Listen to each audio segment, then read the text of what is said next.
Jesteśmy w Las Vegas na Las Vegas Motor Speedway, czyli owalu, na którym odbywają się wyścigi samochodowe, te, w których Amerykanie jeżdżą po okręgu w jedną stronę.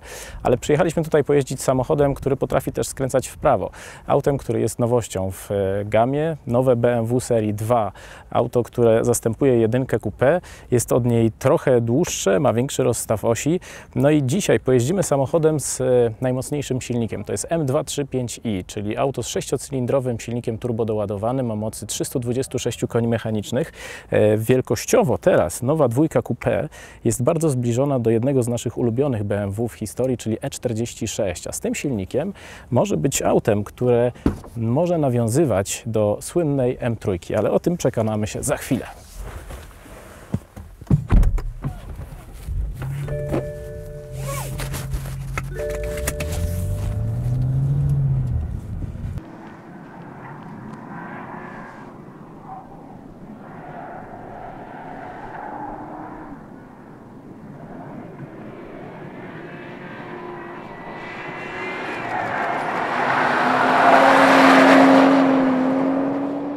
Zastanawiacie się pewnie, dlaczego niemiecka firma zdecydowała się pokazać swój samochód właśnie w Stanach Zjednoczonych, tak daleko od ojczyzny.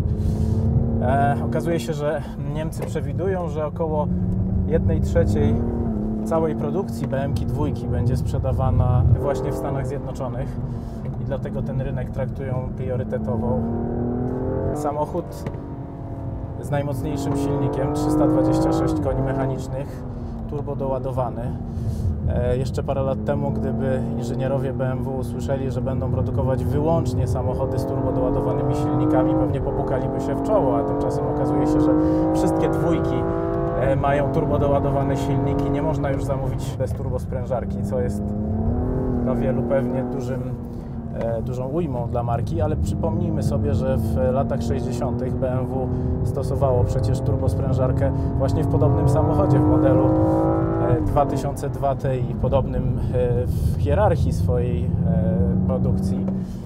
I wtedy był to jeden z pierwszych samochodów z turbodoładowaniem, o ile nie pierwszy w Europie, który miał właśnie turbosprężarkę. Wracamy więc do korzeni i wracamy w niezłym stylu. Muszę przyznać, że ten samochód naprawdę dobrze się prowadzi. Ma krótkie przełożenie układu kierowniczego. Najpierw próbowałem przekładać ręce na kierownicę, ale okazuje się, że ten aktywny układ kierowniczy pozwala trzymać ręce w jednym położeniu i nie trzeba przekładać ich na kierownicy.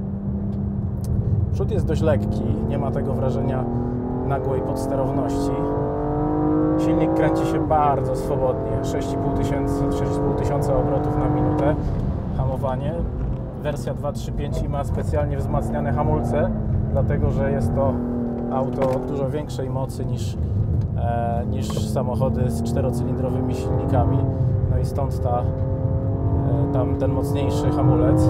Zobaczmy, czy można go troszkę puścić bokiem.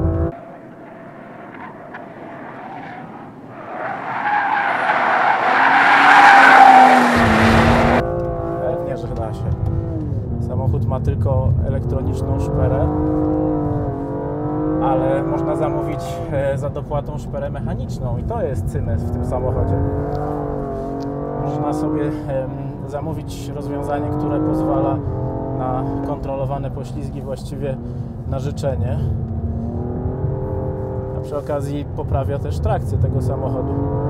Naprawdę jestem zaskoczony, bo pamiętam jedynkę coupé, która była samochodem bardzo ciężkim i takim niezbyt przyjemnym w prowadzeniu.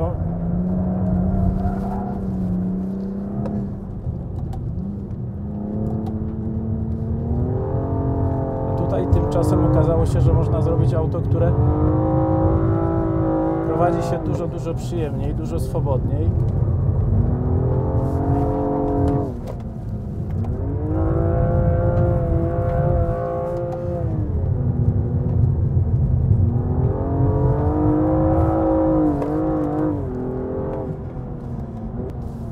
Hamulce nie zawodzą, naprawdę całkiem dobrze się daje je gazować. Nie wiem, ile mogę zrobić tu okrążeń. Niemcy mówią, nie driftować, nie driftować, no ale z drugiej strony mamy do czynienia z tylnonapędową BMW-ką, no to tak jakby pojechać do Rzymu i nie spotkać się z Ojcem Świętym. 4 okrążenia to trochę za mało, żeby powiedzieć coś więcej na temat tego samochodu. Na pewno jest duża frajda z jazdy. To jest to, co BMW chyba zatraciło w ostatnich latach, bo zaczęli produkować samochody komfortowe, duże, takie trochę opasłe, auta, które owszem, podobają się wielu, ale purystom, którzy są nastawieni na takie sportowe wrażenia z jazdy, no, zawsze czegoś brakowało. A tymczasem ta tylnonapędowa 235i, muszę powiedzieć, naprawdę robi dobre wrażenie. Samochód, którym chętnie pojeździłbym przez cały dzień, najlepiej na jakimś torze, który ma trochę więcej zakrętów i jest trochę dłuższy niż tutaj w Las Vegas. No ale cóż, no, zawsze ten niedosyt, który pozostaje, powoduje, że chcemy wrócić do jakiegoś samochodu i jesteśmy ciekawi, jak będzie się nim jeździło w innych warunkach. I myślę, że to jest dobra rekomendacja dla BMW, że ta 235i pozostawia takie wrażenie chęci wypróbowania jej jeszcze raz w jakichś innych okolicznościach, w innych miejscach, bo jest to samochód, który intryguje i samochód, który na pewno spełnia obietnice, które dają inżynierowie. Daje dużą frajdę z jazdy, daje dużą interakcję z samochodem i jest szybki, naprawdę jest szybki. Musimy wziąć pod uwagę, że te 326 koni wspomagane turbodoładowaniem to także 450 Nm i to wszystko daje taki miks bardzo, bardzo obiecujących osiągów.